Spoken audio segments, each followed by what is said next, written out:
evening. We'll begin our meeting tonight with the Pledge of Allegiance.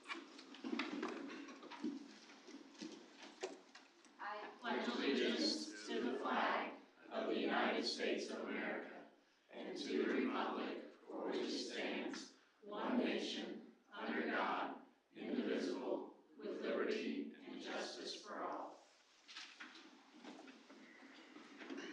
I'd like to welcome everyone tonight and remind everyone this is being live streamed and recorded. So welcome to those of you who watch it after the fact. And I will be serving as the presiding officer until the board president is elected. So beginning with oath of office, Cheryl Miller, Mary Lynn Whitcomb, Amy Pettit, and Travis Shepard were administered the oath of office this week by Philip Marsh, a notary. And our first item is a conflict of interest form approval. So asking for approval of our conflict of interest form for Travis and Lori Shepard. So moved. And second? All right, any discussion? All those in favor? Abstain. And any opposed? Nikki, I didn't see who the first and second was. Pat and Earl. Thank you. All right, next up is compensation review. So as per the ISBA Legal Services, board members may receive up to $2,000 per year for their service plus a per diem. The state rates for that, the maximum rates for 2023 are $112 for regular meetings and $62 for other meetings as established by a board resolution. The board last year received $2,000 per year for their service plus the per diem of $160 for special meetings. So asking for a motion for what you'd like to do. I make a motion that we keep it the way it was last year. Second. Thank you. Any discussion? All those in favor? Opposed? All right, and that moves us along to election of officers. So the first office is the office of president. So asking for nominations. I'll make the recommendation that Amy Pettit be president. Second that. Any others? Okay, so the nomination is for Amy Pettit to be president. All those in favor, oh sorry, any discussion? There's a lot of pressure in this spot. All right, all those in favor? Any opposed? Thank you, and I will happily turn it over to Amy Pettit, president. Thank you, Nikki. So moving on to other officers, we have the office of vice president, and I will entertain nominations for that office. I'll make a motion that we nominate Chelsea Morton. Okay, we have a motion for Chelsea. Any additional nominations? Hearing none, do I have a second for that motion? Second. Second by Pat. Any discussion? All those in favor? Any opposed? Did you abstain? Abstain. Okay, so we've got 6-0. Chelsea abstained. And then next, moving on to this position of secretary. So we'll entertain a nomination for the position of secretary. I nominate Pat Sullivan for secretary. Okay. We have a nomination of Pat. Do we have any other nominations? Hearing none, do I have a second on that motion? Second by Chelsea. Any discussion? Hearing none, all of those in favor for Pat as secretary? 6. Any abstain? And then any opposed? So then moving on for appointments. I would like to recommend for treasurer and deputy treasurer, Philip Marsh for treasurer and Myra Fishvote for deputy treasurer. Okay, so we have a recommendation of Philip for treasurer, of Myra for deputy treasurer. Do I have a motion? So moved. Motion by Travis. Do we have a second? Second by Chelsea. Any discussion? All those in favor? 7-0. For executive secretary? I'd like to recommend Debbie Andis. Okay, we have a recommendation for Debbie for executive secretary. Do I have a motion? Motion. Motion by Earl. Do I have a second? Second by Chelsea. Any discussion? All those in favor? 7-0, Debbie. Congratulations, Debbie. And Philip. So next, we'll moving on to motions. The first item would be the board meeting schedule. This is for July of 2023 to June of 2024. We are voting for approval of the dates, times, and locations of those meetings. So do I have a motion for that? So moved. I have a motion by Pat. Do I have a second? Second. Second by Travis. Any discussion? All those in favor? 7-0. Next, moving on to legal counsel. Do I have a motion for legal counsel? Make a motion for Jason Judd, paralegal counsel. Okay, I have a motion. Do I have a second? Second. Second by Pat. Any discussion? All those in favor? 7-0. Next, we have the position for ISBA Legislative Liaison. I'd like to nominate Mary Lynn Whitcomb. So I have a nomination of Mary Lynn Wickham. Do I have any other nominations? Hearing none, do I have a second? Second. Second by Earl. Any discussion? All those in favor? 6-0. Any abstain? Mary Lynn abstains.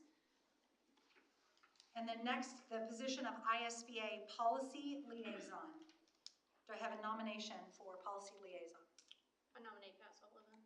Okay, I have a nomination for Pat Sullivan. Do I have any additional nominations? Hearing none, do I have a second for that nomination? Second that. Second by Travis. Any discussion?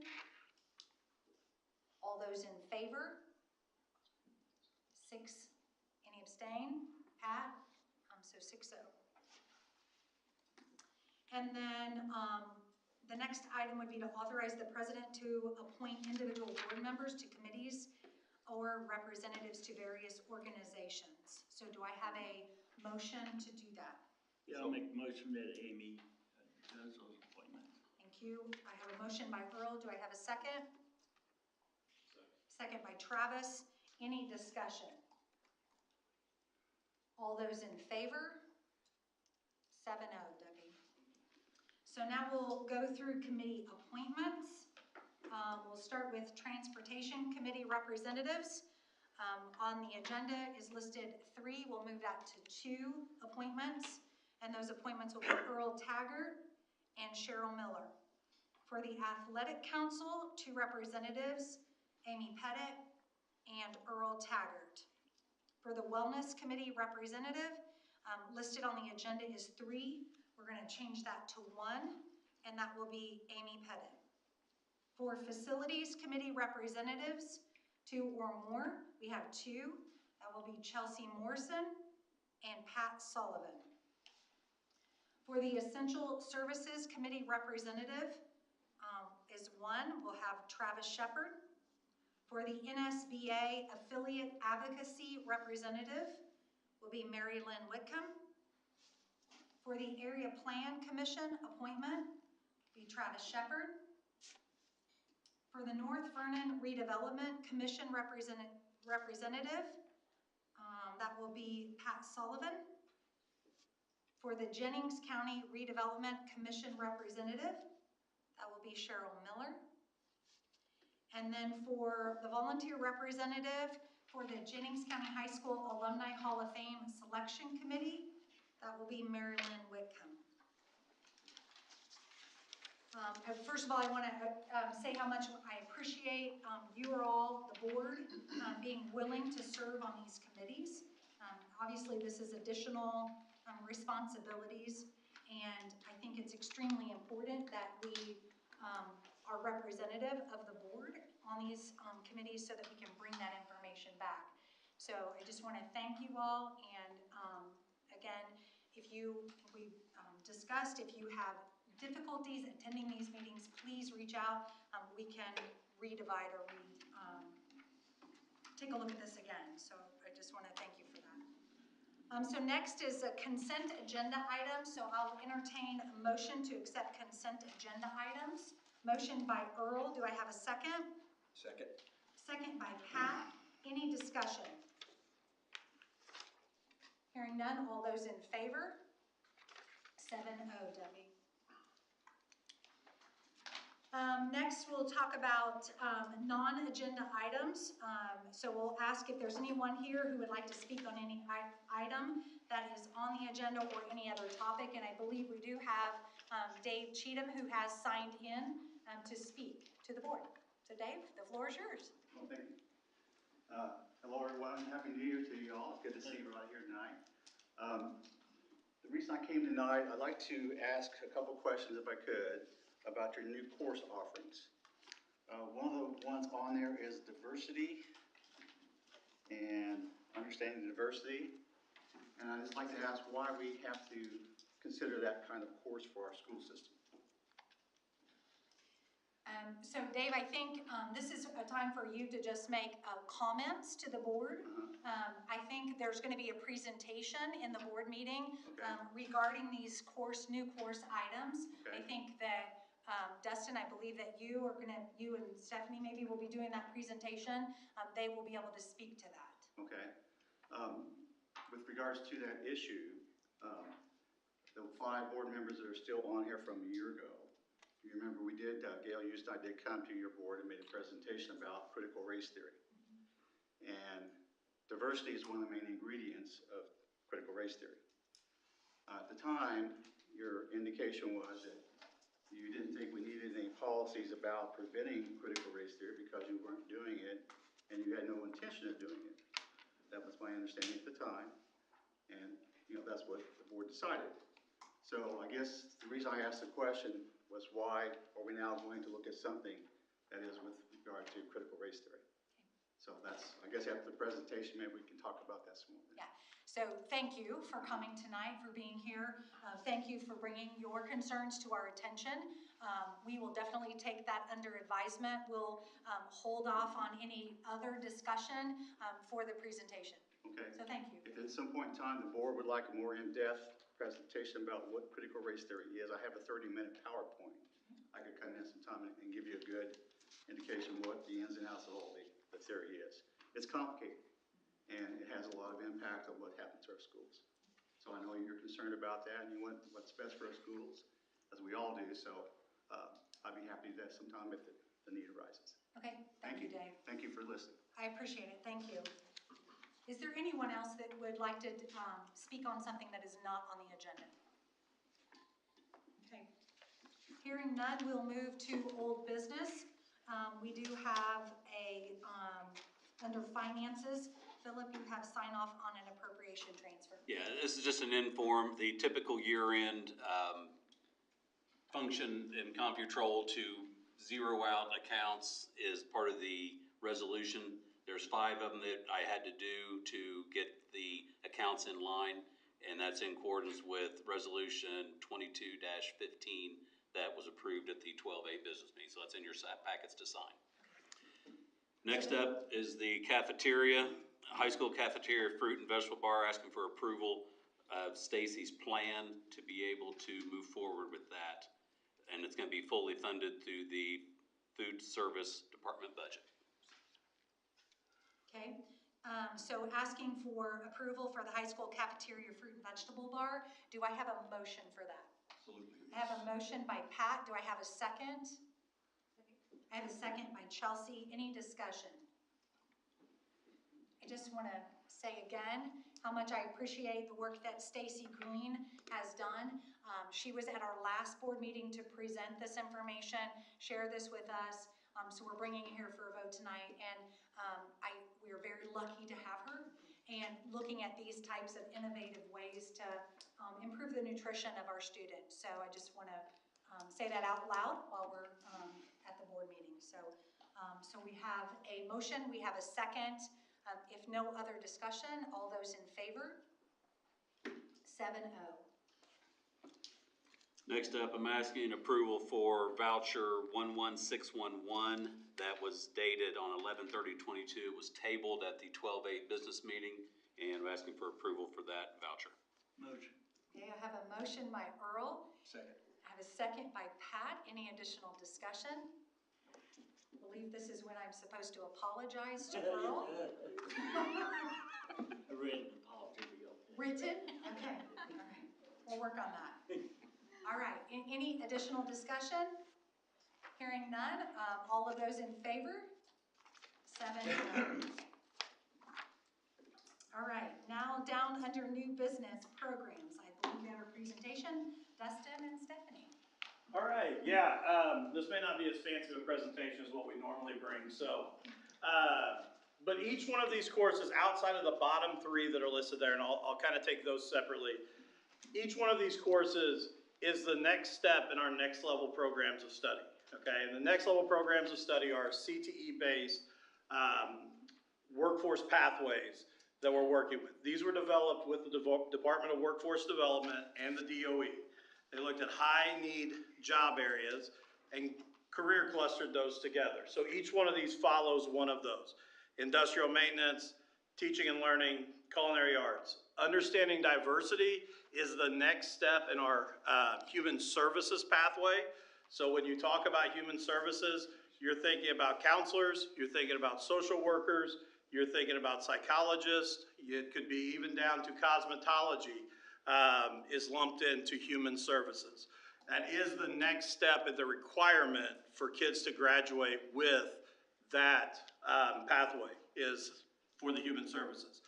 Same thing down the rest of the way. All of these, the 7,000 courses are next step courses in those next level programs of study. The bottom three are a little different. They're not actually courses, even though they're a course number. Part of graduation pathways is that students have to complete a project-based learning, service-based, or work-based learning element for their graduation. The problem we run into right now is when a student moves in from an outside district, there's no way to track that. So we have to go ask the kid, hey, did you do a project-based learning or service? And most of the time the kid's like, yeah, I think so. So then we got to backdate and go figure out where that information is. These are codes the state is assigning that can be transcripted. So it's not actually a course, but once we know that kid has completed that, it'll be on their transcript. So when they transfer in, we know they've completed that element. So that's really a records keeping thing, so it's not a true course with those. But again, on those top ones, I just want to say that we have kids currently in these pathways, and these are the next step requirements for them to be able to complete their career pathway that they are on.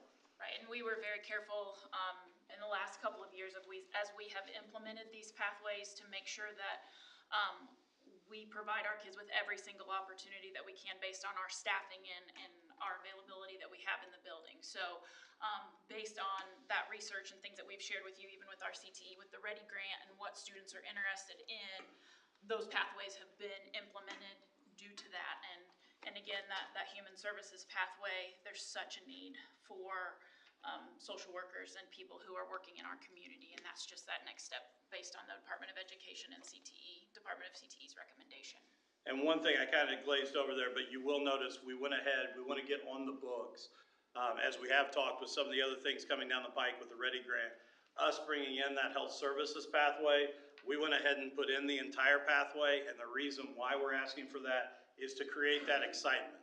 That's a little different than a pathway we're just starting to build out in our school. That's one that we're going to transition back from the Career Center to Jennings County High School, so we want those kids to be able to see right away, I can get my entire health services pathway, end up with a CNA or a CMA certificate here at Jennings County High School. So that's why that one's a little different than we've done some of the ones we've always had in-house. And just to kind of piggyback off that, with the certifications piece, and just so we kind of know, we've also been having conversations with the state where we have added the project-based, service-based, and work-based learning. We're also looking at adding a code to transcript certifications, industry certifications. So we'll be able to show on all of our transcripts the certifications that our students have earned as well. Stephanie, would you mind speaking to when these new courses are developed, how is a curriculum chosen and who's involved in that? Absolutely. So the master schedule process is a little bit different depending on each of our departments. So we might know who's going to teach one of the new courses just because we might only have one person licensed. Some of the other ones, it depends on course numbers because our schedule is always driven based upon student requests and course numbers. So, but either way, we would have the entire department involved in looking at state-approved curriculum. If it is a dual credit course, we have them reach out to the post-secondary institution to get their information as well and see what textbooks and materials they're using. Obviously, we're going to go through the competencies and state standards with all of the next level programs of study. There's about a 300 or 400 page document developed by the state, so everything is lined out in there as well. So we would choose curriculum based on the competencies and work with our teachers over the spring and summer to develop that curriculum. And then we do have that available, just I know there was an earlier question, we do have it available for community Absolutely. review and input Yeah. to come in and Absolutely. see that. And I would also add, just as a reminder, that each of these CTE programs have community advisory boards that they work with and meet with each semester, so they're constantly talking about curriculum and what needs our community has for these different areas, so they weigh in on the type of curriculum that they're looking for in the workforce as well. And those advisory board notes are a requirement for us when we get audited for the CTE funding that we get. So we keep all of those on file. Yes, Earl. I'll just go ahead and get to Dave's question. Can you hear me, Dave? Yes. All right, let me make sure, I'm not directing the questions to you, I'm directing them to Pat's favorite department, the Indiana Department of Education. And they're requesting us on these courses, is that right? And diversity is one of them. For us, so yes, that's a great question, Earl. There are 4 courses in the human services pathway. This is the 3rd course that is a requirement for those kids to complete that pathway. Now, Dave, make sure I'm right on this. And if we don't provide this and the kids don't take that course, they don't get diplomas. They can hold their diplomas up in the pathway. They would not complete that pathway and certification. You got that, Dave? They're telling us, you gotta put this down, and if we don't give it to them, our kids will not get diplomas. Could they take a different pathway and still graduate and still take the same courses in social studies? That's up to them.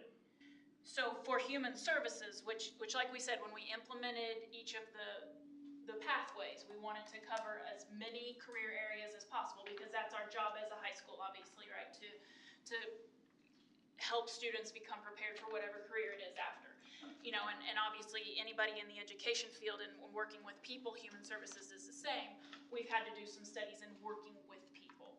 And so the state has identified that and made that one of the courses in Principles of Human Services. Now, do all of our students have to have a CTE concentrator status and certification to get a diploma? Not everyone does, but it's an option, which is an amazing option for kids because that's released us from having to have every single student pass a certain score on I-STEP. So because we can look at career readiness through pathways and completing these as concentrator status, a student can focus on their career and not necessarily a standardized test. Is it So it's an possible to option. get a student waiver who objects for personal, moral, or ethical reasons about taking a course like Well, diversity? we would just encourage them to look at another pathway. I mean, if Okay. that's something that, if that's not an Yeah, area there's- that they're interested in, Okay. let's There's look at multiple- manufacturing, let's look at health There's sciences. multiple options, and that's what we have tried to do is to make sure that we're giving kids all the options that they can have. Okay. We don't want to limit any opportunity for our kids to get into a pathway that they're interested in. So if I want to be a social services professional, I could take all the courses and not take diversity, but and do another pathway, still graduate. If you got an academic honors or you had a certain SAT score, you could absolutely There's do that. several different ways that you could still check boxes. So elective-wise, I can get elective social studies courses, get a different pathway, and still have the background being in a human services career. Yes. Okay. So As long as Nate- there's a way out of it, that somebody wouldn't have to take it if they had an objection. It's not a to it. required course by any means. No. Okay, so they don't have to have that one course just to graduate. Absolutely. No. It's for the pathway. So if Yes. you look at the graduation pathways, Dave, there are, using a career concentrator, a CTE concentrator, is one way to check a box. SAT score is one, ACT score is one, ASVAB score is one. getting academic honors diplomas, one technical honors diploma is one.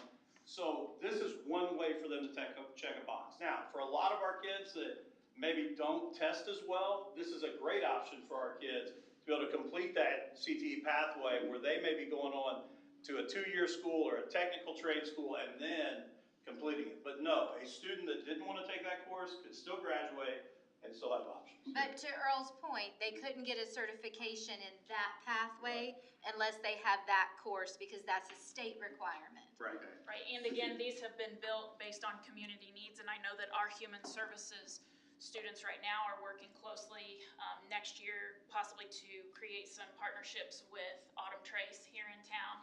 And so even this type of course would look at things like working with people of different ages. So we're talking about diversity across the board just in terms of people. So it's not specifically critical race theory or any of those types of things. It's working with people in the service So industry. a couple more notes, you stole my last one, but that's all right. Sorry. But, you know, the news will come out, school board passes, well, what choice do we have? Keep our kids from getting diplomas, you know, it's crap. But the other thing I was gonna ask our attorney to see if our parents would have a right to opt out on sex education, phys ed and things like that, that they might have a legality to sign off out of this course like they do on some others. So if we could have. So they can. In fact, to teach sex ed, we send home multiple parent permission slips to be able to do so. So yes, they can. So we can do it on this. But for this one, Earl, it's an elective. So They this would have is to not a choose to do it. requirement. They would just choose another pathway. But we have to offer it for them to get a diploma. The certification. Yes. That But pathway there are certification. multiple In a certifications. pathway. Multiple Yeah, in that certifications. And we are excited about the number of pathways we offer as a corporation. We have an impressive list for a corporation our size, and now we're working very hard to get as many pathways as possible here on site, so our kids don't even have to travel. And I encourage any community member that wants to know more about pathways and certifications and what programs we're working on. We're in the midst of trying to make sure that we have this for our kids in our community. So please come in, and if you want to know more, arrange an appointment. We'd be happy to have another presentation about pathways in general. Well, I applaud your broadness of all the offerings you have, really. I think it's really great.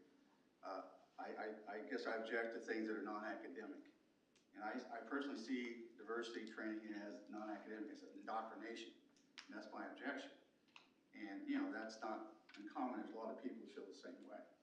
But I'm not disputing, you know, your intention of doing good things for kids. That's not the question at all. And as long as there's another way of still doing what they want to do without having to take that course, I think that would be okay.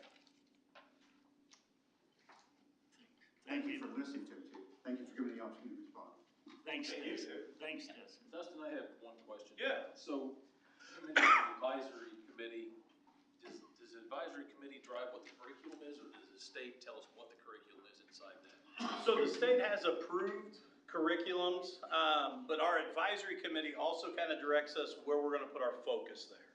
Okay, so especially when we're looking at our local needs, where we're focusing that curriculum on. So there is a big influence from that advisory committee on what we're focusing on. Right, so Braden Day, for instance, in all of his programs is gonna have state competencies and pieces that we're gonna hit, but he's also gonna ask all of our industry leaders, which of these systems are you using most in our local factories? What do you want our kids prepared for the most? So that way we can weight those a little bit different so that our kids are ready for the opportunities that we have here in our community. So the advisory committees, there are community members on those as well. Mm-hmm. So how does a community member get on there? 'Cause I'm sure that'll be a question. I mean, if you want to be on an advisory committee, how do you get your name in the hat to do that? Contact us. Yeah, absolutely. And a lot of times it's our program chairs, our department chairs that reach out and invite people from all the different types of businesses, but we would love to have anyone who has interest. Usually we're the ones searching, so we. Yes. Yeah. I do want to compliment all of you, Joe, Stephanie, okay, Taryn's not here, even you, Dustin. Okay, this is gonna be big, so. You're offering more and more things every year for our kids, helping them get the pathways. In many cases, we're coming into where we can offer so many things and they don't have to travel to the Career Center. So I think that's remarkable, what you've done in the last few years. Thank you. Do you want us to go ahead and do the Yes, so inform on the next one? that was just an inform on this one, and then graduation requirements. So the graduation requirement change we're asking for revolves around digital applications. We currently have two local graduation requirements here in Jennings County. One is digital applications, one is preparing for college and careers. What we're asking to do is to remove that digital applications requirement. We want to filter that out through all of our principals pathway courses. Digital applications is looking at spreadsheets, word processing, PowerPoint slides, all of those elements of computer-based work. And I think we all know is that we've gone to a one-to-one computer district. Our kids are getting a lot of those skills prior to coming in as freshmen. What that also allows us to do by removing that requirement, and all we're asking is for the current 8th graders, so next year's freshmen, we'd remove that requirement for. That opens up another spot for them to work in an elective or a pathway option. Again, we're gonna get those skills out throughout our principals courses. We also wanna take preparing for college and careers, which usually was a sophomore class, and bring it down to the freshman level. If we're getting into pathways and really starting to look at all of this stuff, we can't wait till they're a sophomore and then they realize, oh, I really wanna do this. We need to get them in right away to start exploring these things so we can get them on the path they need to. So we're asking for this change, again, just to remove that local requirement for the current 8th graders and allow them more opportunities to take those courses. We will still leave it in our curriculum guide and on the books for those who still need to pass it for their current graduation requirements in the current cohorts. So we will leave it in the curriculum guide as an elective if passed. And one thing I should add to that, this is a decision that has been worked with our business department in support. So I don't want it to feel like we're ripping a course away from them. With their new pathway courses coming, their schedules are full and they see the need to remove this to offer more things in the business pathway as well. Yep. Any questions? This is listed as an inform, so this will be Next meeting. next meeting. So if anybody does think of any additional questions at the next meeting during discussion, of course, we can have those questions answered. But while Dustin and Stephanie are here, are there any other questions for them? We'll be back to. Oh, yeah. Okay, perfect. Appreciate that. Okay, so moving on, next we have a presentation, results-driven accountability from Todd and Amanda. Yes, so we want to present our results-driven accountability score to you. So what Indiana's RDA system is it's utilized to ensure that LEAs are implementing the requirements of IDEA. So they look at 3 components. They look at our results, they look at our data submission, and they look at our compliance. Those are the 3 areas that they really focus on. So the first thing they do is they take all LEAs in Indiana and they break them up into categories based on size. So Jennings County Schools falls in the medium size category, which is enrollments of students 2,501 to 10,000 students. So those are the school sizes that we're compared with. Out of all of those schools in the medium size, they then break them up into the top 20% of the scores and they get 5 points. The next 20% get 4, the next 20% get 3, 2, and 1. So each category, we get the highest we could get as a 5, the lowest we could get as a 1. In our results index score, 25% of our score comes from graduation rate. 20% of our score comes from our least restrictive environment percentage, which is our students in a general education classroom 80% of the day. And then the other 55% comes from our assessments. And looking at some of the results that we've had, if we look at iLearn, looking at our math, and this is our students that are performing either at approaching proficiency or passing, considering proficient. Our math scores, we got a 2, and we were at 29.1%. And then with language arts, we got a score of a 3, so right there in the middle compared to other schools our same size, with a 30.3 approaching proficiency or higher. When we look at growth was better. We look at the math growth, wasn't a lot better, but a little better, 40%, and then language arts, 41% showed growth from their previous year's test. iRead 3, 75% of the students that we had with disabilities that took iRead 3 were proficient. Notice that gave us a score of 2, so we've got some areas for growth for ourselves. Alternative assessment, the state says we must be below 1%, so 1% or below, and we were at 1.3. And these are our students with our most significant disabilities, so it does fluctuate on students that take that I AM test. That is grades 3 through 10. And then if they meet certain requirements, it's a big list of questions in the IEP, in their individualized education plan, to see if they qualify for that I AM test. We happen to have a little bit larger population taking the test this year, so we had a 1.3. And so this is one of those scores that's typically a 1 or a 5. And then percent of disabilities graduating with any diploma was a 58.3. And the graduation rate comes from the graduating year of 2021. So it's the kids who would have graduated in 2021. These would have been the kids who would have been juniors and seniors when we were shut down and right after shutdown.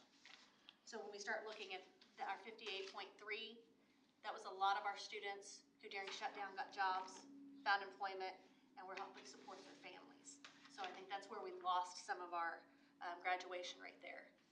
And then our LRE code, 92.9% of our students are at what's considered a code 50, which is 80% of their day or more in a general education class. And this just breaks it down a little bit. There's a slide here later, but just to kind of show you, when we look at the iLearn math, approaching proficiency or higher, you know, we were at a 21.9, 29.41. We were at 29.1, 29.41 would have put us up to the next point. So we were right there for that next level. With English language arts, we were at a 30.3, 33.3 would have put us up at a 4. When we look, next slide, we look at math growth, we were at a 40, a 43 would have bumped us up. And with language arts, we were at a 41, a 42 would have bumped us up to a 5. iRead 3, we were at 75. 76.79 would have moved us to a 3. And then the LEA, least restrictive environment, we were already at a 5. So, and then graduation, we know the graduation rate we need to work on. And that's where a lot of what Dustin and Stephanie talked about are going to be playing a huge part in our students with disabilities being able to graduate with diplomas on time. We were at a 58.3. It would have taken us 66.67 to move up to a 2. And this is the one I was talking about. We haven't kind of highlighted where we were and where we would need to have been for that. What's the main reason they're dropping out? I think for this one, like I said, these were our juniors and seniors in the 1920-2021 school year. So we've got one, this one here is going to show kind of where we've been, where we're going, where we ended up. In 2021, our grad rate was 64.1. And so this year we're at 58.3. I think it really did, a huge part was students who went out and got jobs while we were shut down.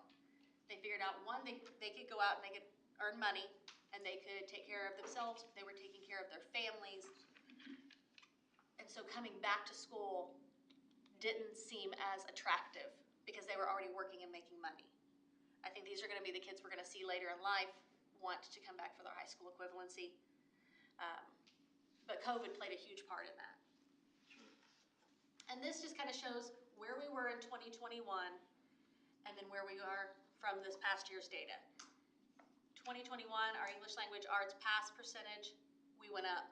So when we talk a little bit like kind of what our goals were for the year, one of those was to hit language arts really hard to improve literacy within the corporation. So we're moving that needle in the right direction. The math did go down this year, so that's something you're going to see that's going to be a focus now. Now we've got our teachers trained on really good literacy programs. Now let's get them trained on some better math proficiency programs. Growth, you'll notice when we talk about it being in the 20% each section based on where you are. In English language arts growth, we were at a 41 last year and we got a 3. We're at a 41 this year and we get a 4. So it means we actually, other schools didn't make as much growth as we did. And then math growth went down. iRead, huge jump, huge improvement. And again, that's that focus on literacy. iRead 3 is measuring those students on their ability to read and understand and function with literature. So that was a huge thing there. I already talked a little bit about alternate assessment. We went from a 1.17 last year. We have some kids that have moved up in the grade, and we had a higher need to take that alternate assessment last year. So we're always trying to keep it low and only take the students who absolutely have to have alternate assessment, but we were up to a 1.3. The preschool data, they did not collect for this past year, so there's no score there. And then our graduation rate we talked about, and the LRE. We did fall in an area of targeted support, so that means we have to present to the state what are we going to do to show that we're working towards making improvements in the areas of weakness. So for our compliance scores, we have a few indicators that we have to hit to make sure we are compliant with state standards. So with 4B, that is the rate of discrepancy between suspension and expulsion of children with disabilities by race or ethnicity. And we did not have a sample size large enough to get a score for that, so we did not get a score. Indicator 9 is disproportionate representation of racial or ethnic groups due to inappropriate identification. We were compliant in that, we have a 5. And then 10 is the same thing, only it looks at each individual eligibility area. And we did not have any disproportionality there, so we were compliant, had a 5 as well there. Indicator 11 is percentage of children evaluated within our 50 instructional days. We were compliant on all of our evaluations this year. We have a 5. Indicator 12 is percentage of our first steps evaluations having that first step conference before their 3rd birthday. We got a 5 on that. We had 100%. And then indicator 13 is our transition, our secondary transition plans, and we were compliant. We had a 5 on that. Indicator 13 is something that we only work with the middle school and high school. Students, when they hit that age of 13, 14, we start looking at preparing them for life after high school. So we have to write in their IEP each year information about what do they want to do after high school, where do they want to live, what kind of education or training do they want, and what can we give them to help them reach those goals. So those are required, and we have to update those each year. And so what we're graded on for the indicator 13 is how we write that in the IEP. They want to make sure they're seeing that we're looking at every student's strengths, interests, preferences, and needs. And those are all done by taking information from those kids directly. So we build their plan based on that. So last year we had 100%, this year we have 100% again. For our data submission, all of our reports were timely. We received 5 points. That is really just making sure our reports are turned in and the data is accurate. And that we bumped up that last year. Last year we had 1 report due to some data exchange errors that was not submitted on time. So we did bump up this year. So for our overall score, we were determined as meets requirements. We are a level 2, like Mandy said, we do have to submit a plan and have some areas of focus that we're going to target. And now when you look at special ed numbers, just to give you kind of a snapshot of what we're working with, going back to 2018, we had 903 students in special ed who qualified for an IEP. Our enrollment at the time was 4,187. So 20%, 20.54% of our population were getting special ed services.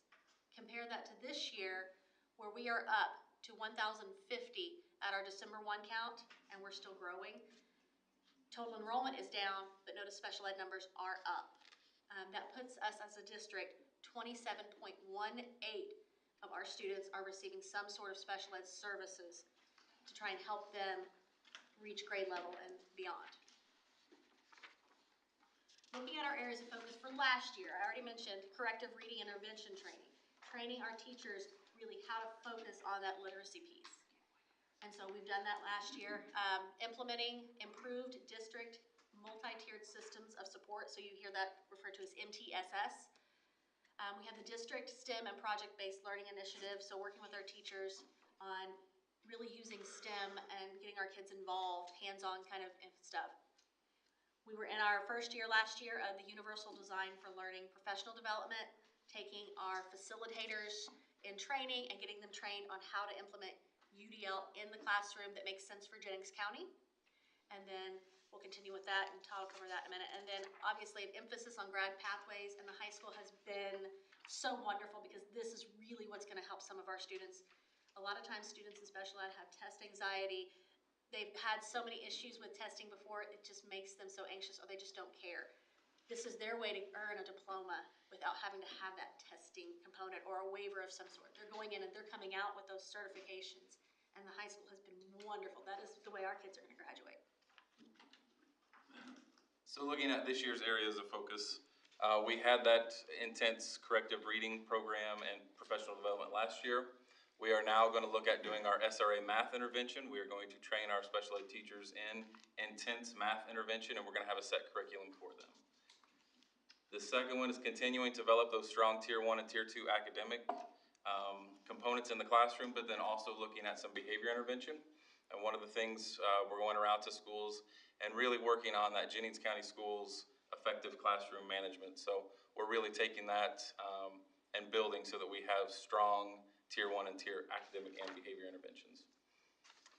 Number 3, our district STEM and project-based learning initiative, and also school certification this year.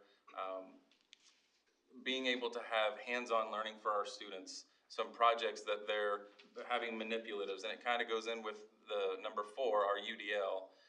Finding the best way our students learn and giving them access to that, removing some of the barriers in the classroom that are keeping them from having access to that curriculum.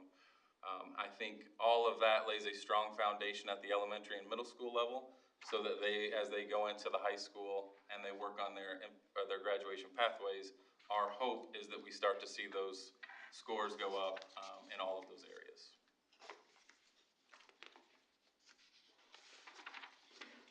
I just want to compliment you on your reports. And Pat and Travis, a few years ago, we were being threatened by our Indiana Department of Education because we didn't turn in any reports.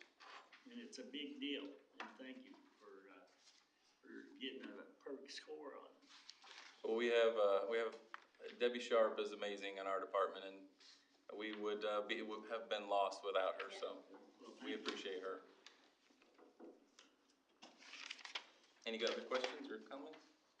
I've got a question. On the areas of focus, when you talk about the behavior interventions, because I hear comments from a lot of teachers that they've got kids in the classroom, they're disruptive, but they have an IEP and they have a hard time dealing with that. Is that going to be addressed as far as what can we do to help that with the other kids in the class that are being disruptive? Yeah, so we're taking, in Jennings County, we've had crisis prevention, we've had time to teach, we've had TBRI, we're looking at PBS. So we're trying to take all of those good practices and really blend it into one package that's Jennings County effective classroom management.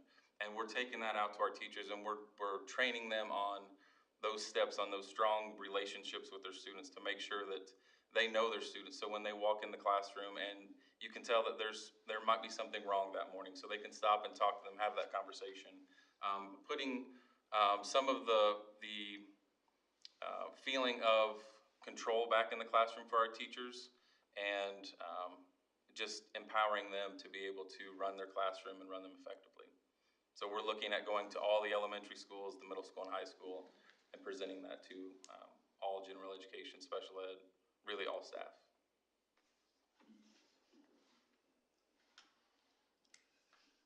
Any additional questions? Does anyone else have any additional questions? So again, I believe that item was an inform, so I just want to thank both of you, Todd and Amanda, for your presentation.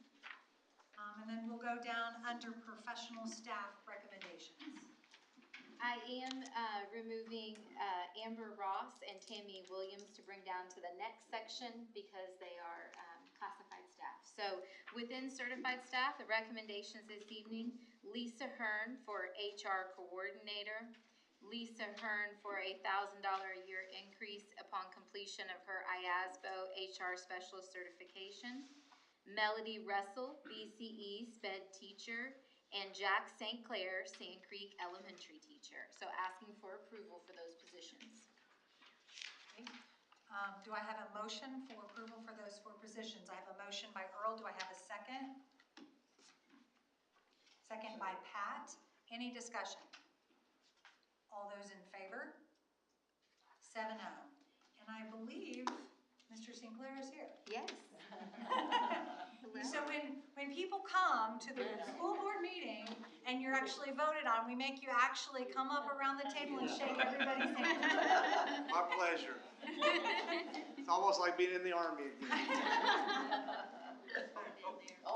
Just got to meet you the other day. Congratulations. Thank you. Thank you. Congratulations. Thank you. Thank you. Appreciate you being here. Thank you. Thank you. Thank you. It would be great to have you joining us. Thank you, Beth. Thank you. You're a legend. Don't tell him that. Welcome. Right, Amy? It is all mine. Yeah. Can we cut that out of the recording? You did not help us at all. Cramped open the second door to get him. I got here in 1989 when the Army sent me here, and he was in the paper a lot. Well. I didn't say it was always good. I said he's in the paper a lot. I'll give you that 50 after the meeting. Yeah. Okay. All right, then we'll move down under support staff and recommendations. Yes, so I have Amber Ross for BCE Math Bowl sponsor, half of that position. Tammy Williams for BCE Math Bowl sponsor, half of that position. Robin Cockrell, JCHS Volunteer Assistant Girls Basketball Coach. Peyton Kuntz, NVE ESSER Parapro. Mackenzie Nyes, NVE Special Ed Classroom Parapro. Paige Knowling, JCHS Student Office Intern. And Brady Shepard, JCHS Volunteer Assistant Wrestling Coach. Okay, do I have a motion to accept those support staff recommendations? So moved. I have a motion by Pat. Do I have a second? Second. Second by Travis. Any discussion? All of those in favor? 7-0, Debbie. And then moving down under finances, Philip? Yes, it appears the public likes hearing me butcher names because we get more and more money in. All right, so anonymous donor, $353 to the Brush Creek Elementary student snacks. Surface insurance, $350 to the Brush Creek Elementary student snacks. Anonymous donor, $100 to Brush Creek Elementary student lunches. Jennings County Community Foundation, $325 to classroom grant for title at NVE. Indiana Retired Teacher Foundation, $500 to Scipio Elementary for Corey Eden's Fine Arts. Jonathan and Anna Reinhardt, $100 to Scipio Elementary for Students in Need lunch accounts. Jennings County Community Foundation, $300 classroom grant to JCEC. Jackson County REMC, 2 large grocery carts of canned goods to the Jennings County High School Panther Pantry. Jennings Church of Christ, $200 to the Jennings County High School Panther Pantry. Mark and Diane Spurgeon, $100 to the Jennings County High School Panther Pantry. 14 donations totaling $545 in memory of Marilyn Whitaker to the Jennings County High School Panther Pantry. Betty Louise Polly, $100 in memory of Marvin Polly to the Jennings County High School Panther Pantry. Jared and Beth Krozek, $200 to the Jennings County High School Winter Formal. And the rest of these donations I'll be saying are for the Hope Food Pantry, which is the Hayden Elementary Kindergarten through 2nd grade holiday program, $252. Jennings County High School basketball game, $473.36. An anonymous donation for $375.12. Brush Creek Elementary tree contest, $709.83. NVE collection, $114.27. Jennings County Middle School, $988. Jennings County Middle School Athletics, $100. Hayden United Methodist Church, $5,000. Jennings County High School basketball game collection, $711.78. Leslie Hill, $192.99. And Sand Creek Elementary, $272. Quite a list. It is quite generous, yes. Entertain a motion to accept those donations as read. So moved. I have a motion by Pat. Do I have a second? Second by Chelsea. Any discussion? All those in favor? 7-0, Debbie. Thank you to all the community members. Moving on to Jennings County School Corporation to switch holding and savings banks. Philip? Yes, we got quotes from 3 local banks that were for our holding account. A holding account is not our operating account. And the best one that came back was from Jackson County Bank, so we'll be switching there, going from about 0.11% to 3.25. Should result in about an increase in $150,000 in interest income. That is. To let you know. Yeah, that is an inform, just an inform. Perfect, thank you. And then moving down under relations, Nikki? First up is an MOU with Indiana State University so that we can have some student teacher placements. We're getting a lot of requests, so this is a new one. So asking for approval. Great. I have a motion by Earl. Do I have a second? Second by Travis. Any discussion? All those in favor? 7-0. 5-star? Next up is a 5-star agreement asking for approval. This is an agreement that will support our staff during some staff transitions within the department through March 31st. So asking for approval of that agreement. Do I have a motion for the 5-star agreement approval? So moved. Everybody's afraid to raise their hand. I have a motion by Pat. Do I have a second? Second by Chelsea. Any discussion? All those in favor? 7-0. The next one, I would like to ask to make a change first. It is listed as an inform, and I would like to ask to move that to an approval. So first we'll entertain a motion to move the Equitable Education Solutions from inform to approval on the agenda. Do I have a motion by Travis? Do I have a second? Second by Chelsea. Any discussion? All of those in favor? 7-0. So then I would like to ask for approval of an agreement with a contract with Equitable Education Solutions. They will support us through the bond process to work on our renovations and CTE programming at the high school. They will help us with debt management and keeping the tax rate level, the bond process, and through the construction process. So asking for approval of that contract. Okay, do I have a motion? So moved. I have a motion by Travis, second by Earl. Any discussion?